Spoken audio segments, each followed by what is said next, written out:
This is the nature of a human being. If you pay enough attention, there is no door in the universe that will not open for this creature.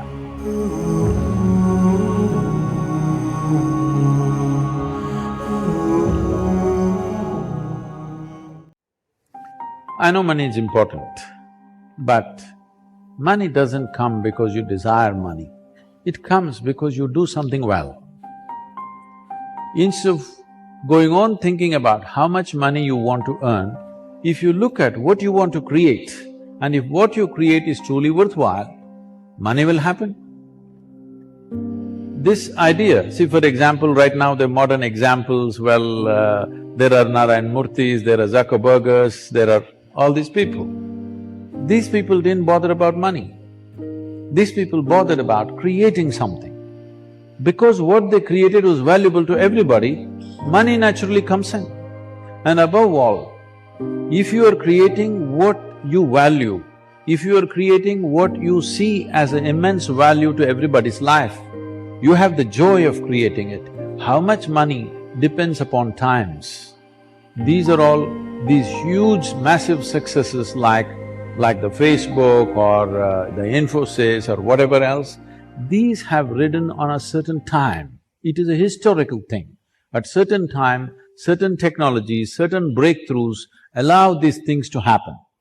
You should not look for those things. You must just look at what is it that you want to create, in what way do you want to add value to people's lives.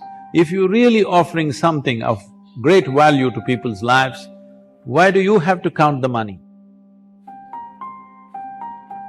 Integrity is not a bunch of values or ethics or certain actions that we take and do not take. Integrity is your commitment is larger than yourself. You are committed to a larger well-being, so you will do whatever is needed that is towards the well-being of everybody around you. Inspiration means, if people are not inspired, if people are dragging their feet, oh then you had it.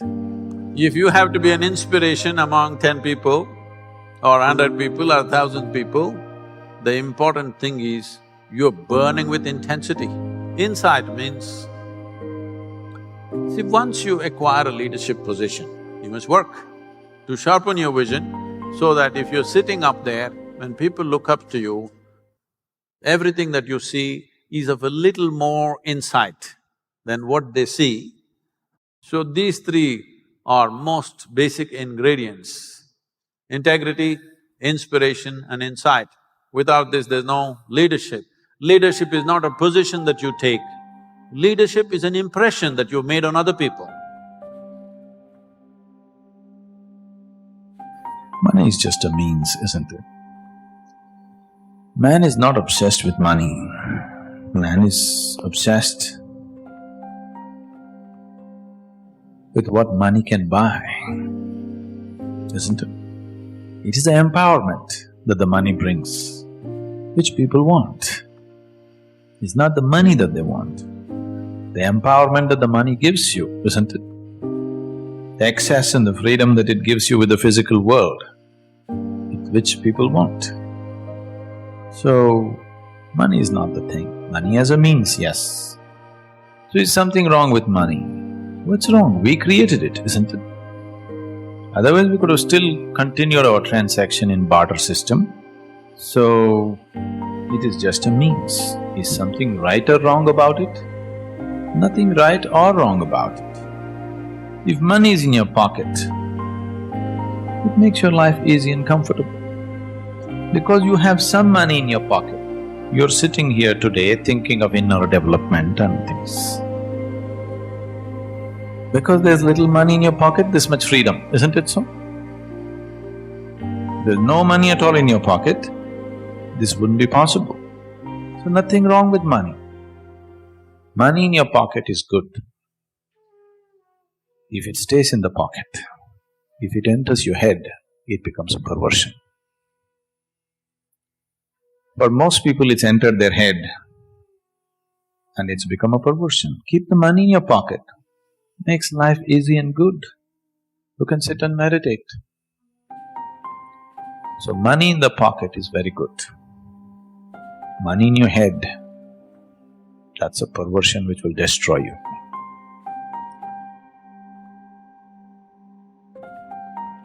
So this attention deficiency syndrome has happened because people's idea of education is information. Right now, the whole idea of human education system has become heaping you with information. The more information you heap upon on any mind, or let's say starting from childhood, the more he will develop aversion to attention. Because without knowing anything, information gives you a false feeling that you know everything. This has become a fashion now. Today, if you're invited for a dinner party, you Google out information about the 100 billion galaxies, they've all been numbered and named and all that, okay? That 566 BZ, that galaxy, you know, about that you know some information. You Google out, get these 2 sentences out and go to the dinner party. Whoever talks to you, they say, how are you? Hey, do you know about this galaxy, which is a trillion light years away, which is a BB whatever? And you talk about it, everybody thinks you're smart. There's a whole problem with the world right now. We're considering information, we're mistaking information for intelligence. An entrepreneur or anybody who wants to navigate through any situation needs intelligence, not just information. Information may be useful on the side, but it is intelligence which will allow you to navigate through a particular situation in a unique way, not the way somebody else is doing. We are mistaking information for intelligence. Once you heap yourself with too much information, now attention is a serious problem. Once you have no attention, once you have no ability to hold your attention, you have lost your ability to access your intelligence also. You will just churn out the information from memory. The first and foremost thing is, you must be clear what is it that you really want. If you do not know what you want, the question of creating it doesn't arise. If you organize your mind to a certain level of organization, it in turn organizes the whole system. Your body, your emotion, your energies, everything gets organized in that direction. Once all these 4 dimensions of you, your physical body, your mind, your emotion and the fundamental life energies are organized in one direction, once you're like this, anything that you wish happens without even lifting a little finger actually. It would help to assist it with activity, but even without doing any activity, you can still manifest what you want if you organize these 4 dimensions in one direction and keep it unwavering in that direction for a certain period of time. Right now the problem with your mind is, every moment it is changing its direction. It is like you want to travel somewhere and every 2 steps if you keep changing your direction, the question of you reaching the destination is very remote unless it happens by chance. So, organizing our minds and in turn organizing the whole system and these 4 basic dimensions of who you are right now in one direction, if you do this, anything that you wish will happen. Now, let's say you want to build a house. If you start thinking, oh, I want to build a house. To build a house, I need 50 lakhs, but I have only 50 rupees in my pocket. Not possible, not possible, not possible. The moment you say not possible, you're also saying, I don't want it. So on one level, you're creating a desire that you want something. On another level, you're saying, I don't want it. So in this conflict, it may not happen. So if life has to happen the way you think it should happen, first of all, how you think, with how much focus you think, how much stability is there in your thought, and how much reverberance is there in the thought process will determine whether your thought will become a reality or is it just an empty thought. Or how you do not create any impediments for your thought by creating negative thought process. money, the currency, or a common. Instead of being on barter system, if you're on barter system, if I gave you a ball, you will give me a bat, then we would be doing that. But now you can buy a ball and a bat with money. You can buy a home and a car with money. You can buy food and comfort with money. So money has become a common transaction tool, and people need that to live. Now how they want to live? They don't want to live well, they want to live better than their neighbor. Because of that, money becomes important. If they just want to live, money would be a small part of their life. But now they want to live better than their neighbor, bigger than their neighbor. So, run behind the money becomes an endless run. Otherwise, in a short period of time, what you need for your lifetime you can create in terms of money and then do what is significant for your life rather than running after a tool which was just created to simplify transactions. Instead of simplifying transactions, it is complicated human life. That is because money is just a process, but a whole lot of people are beginning to think that money is a goal by itself. Money is not a goal, I want you to remember. It is only a process. It's an enabling process. If you want to buy food, you need money. If you want to buy comfort, you need money.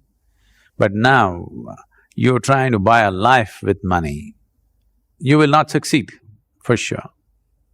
Money is only a tool of transaction. It is not a goal by itself, it's only a process. Anywhere in the world, unfortunately we have seen this at all times in history, those who became affluent for 2-3 generations at a stretch became a terribly frivolous population. It looks like only crisis, struggle keeps human beings reasonably focused on something. It's so unfortunate. Well-being, most people don't know how to handle it. Sustained well-being is generally been a disaster for most civilizations in the world, not today, for always. This is what we need to change, that even if there is sustained well-being, we will still be well, we will not mess ourselves up. In many ways, at least certain parts of this culture demonstrated that in the past, because material affluence was always woven with spiritual practices and spiritual awareness. Because of that, people remain stable.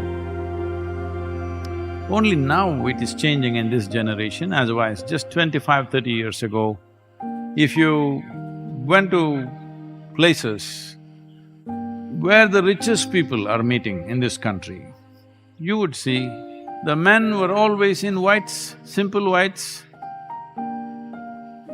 Being wealthy is one thing, but flaunting it in somebody's face and making them feel less than yourself was considered obscene. Never anybody spoke about wealth when they meet. But these days, things are changing rapidly everywhere in the world and also in India. But for long periods of time, generations of people maintained enormous wealth, but still because of their spiritual awareness, wealth did not distort them. This is very important. More people have access to more money and more wealth and more aspects of life than ever before in the history of humanity. So at a time like this, if our material development, material well-being and wealth is not woven with spiritual awareness, well, this will not work in our favor.